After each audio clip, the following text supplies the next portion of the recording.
Hi, I'm Mikata, and this is Conan the Barbarian. This is a very old request from a member on my channel, and it was time to get it done. So let me tell you about the rules of this challenge run. So first of all, it will be two-handed swords only. Then I'm allowed to equip helm that's either a circlet or a coronet or a tiara. Next, on all other slots, I'm allowed to use only leather gear. So this will mean leather gloves, leather boots of some sort, not particularly the ones named like that. Next is a 0% magic find penalty. So I'm back to playing BTDiablo for this run. I think it was really fun. I quite enjoyed it. It's been quite a while, at least a few months since I had played BTDiablo for the last time before this run, and I was pleasantly surprised. I hope to stick to the end to see what a plot twist I had. So you can see the rules written down in the right corner. Uh, at some point, I'll add their player's aid as well. So back on my point about BTDiablo. Sorry for the distraction. So in BTDiablo there is a minus 199 magic find plus minus 30 res minus 30 res penalty. So I opted to take only the minus 30 res, but not the minus 199 magic find. So I'm quite limited in the gear I can use, so finding things would be more bittersweet, that you will see shortly in this run. So let's head into more advanced action. Fast forward to Act 3, where the interesting part begins. Now I'm fighting this group of monsters, and they drop me a unique two-handed sword. So this is a sword fang. And again, in BTDiablo team, you've heard over and over again, this, like many other uniques, is upgraded, and it has uh, more cold damage. It has the original magic, mana and uh, life leech, and it is pretty solid weapon.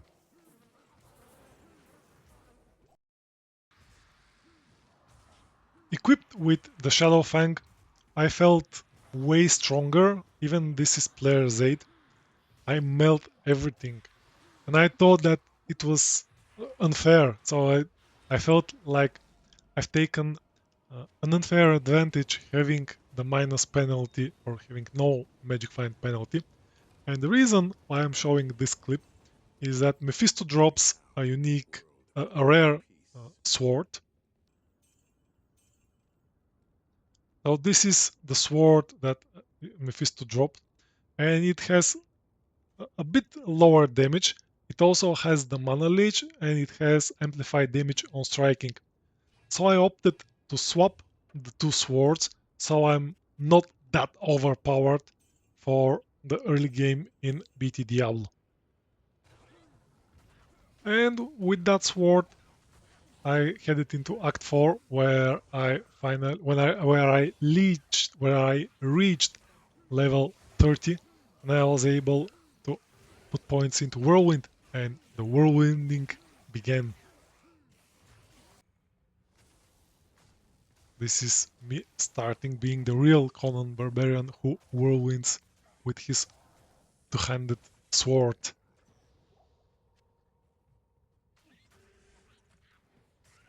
Thanks to the mana leech and the amplified damage that my mercenary applies, uh, I can sustain my mana most of the time, or this early on in the game. And I was pretty happy with my progress, with my pace. You can still see that the player count is players 8, but I have not added the P8 line to the rules section down right.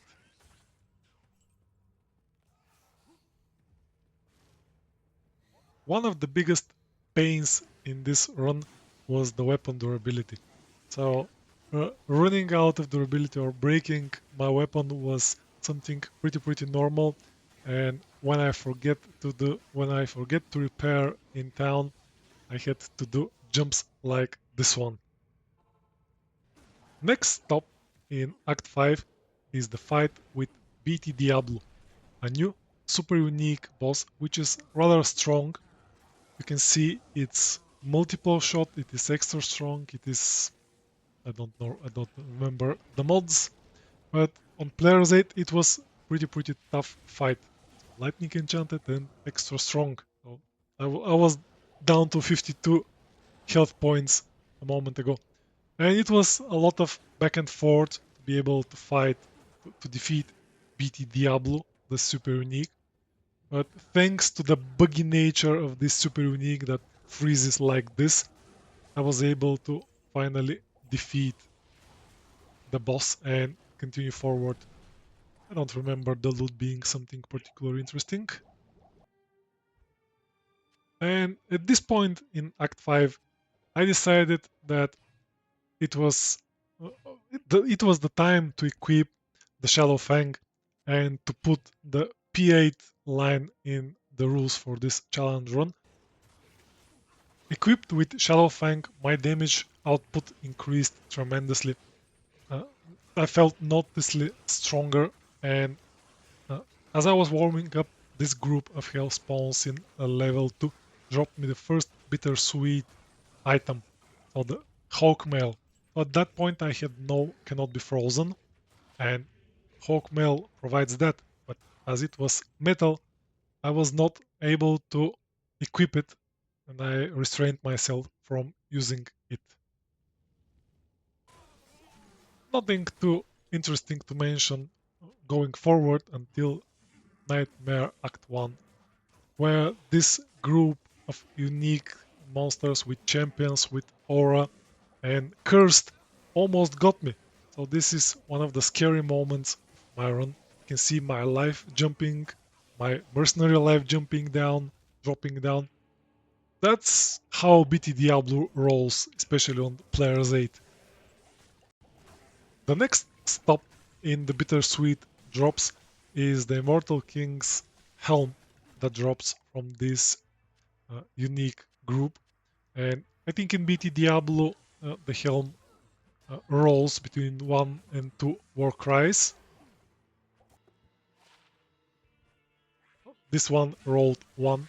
Again, it was metal, so I was not able to use it. A surprising discovery was that in BTDiablo, the upgrade recipe for unique items is changed. I tried the regular recipe with Ral, Soul, and Emerald to upgrade my Shadowfang, and surprise, that's not that's not the recipe. In BTDiablo, the recipe includes Char's Malas and Larzak's Malas, which both cost around half million gold. So the recipe is 1 million gold, and you have to be at least level 5.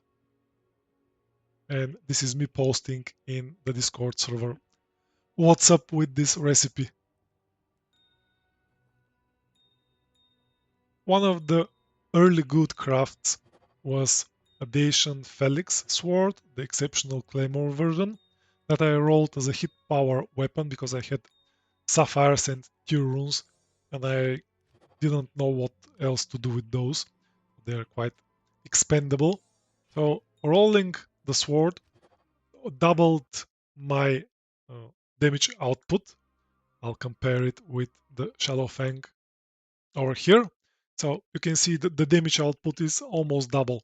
I lost the mana leech per hit, but I lived with that. I think I had a ring or an amulet that I used when I changed the two until I upgraded the Shallow Fang. Moving forward with the playthrough, I'm fighting Nightmare Duriel again. everything's player's 8 at this point. And my mercenary applies amplified damage on hit. And Duriel decided to drop a very decent amulet. I'm equipping my Magic Find gear. So it drops a rare amulet.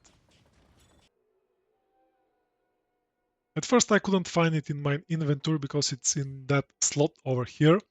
And when I saw it, my eyes started rolling. What an insane amulet to roll. I'm not even sure if this is something changed in BTDiablo or this is an amulet that can roll in the Diablo 2 Resurrected game with faster cast rate and Barbarian skill level and resists. Insane. Then we head into Act 3 where a couple of very interesting drops happened. So over here, one of the monsters drops a Bonesnap, or the unique mole, which is again changed in BTDiablo. I won't go into that. But the interesting thing is that just a few minutes later, or several minutes later, when I was fighting Mephisto, he decided to drop me another Bonesnap. So a couple of Bonesnaps in Act 3 Nightmare in 10 to 15 minutes between the two of them. Pretty interesting. One item that I really like, and I'm pretty sure this is the second challenge run it drops and I am not allowed to equip, is Humongous. So I really like it, and it's time to find a reason to play with this item. I was on my way to Bale in the Worldstone Keep, again Nightmare difficulty, when a Gull rune dropped. Top secret, does this count towards your challenge 1 to a high run? Do we count the Gull as a high run? 11 hours and 15 minutes on the clock. It's not the most useful. You'll see later in the series what I use, how I use the Gull rune and what I make with it. After I defeated Bale, I decided to make to do some gambling. It has been quite a while since I upgraded my boots and my helm. So I first started with boots, nothing interesting, and then I moved into helms. The first coronet I buy is really nice. The second one I buy is trash. The third one is also rare, and it's okay. But the fourth one was insane. Again, like the amulet I showed you earlier, faster cast rate, damage to demons, mana stolen per hit, 19 ores, and magic reduced by 5. This is Las Horgath, and I've won the lottery.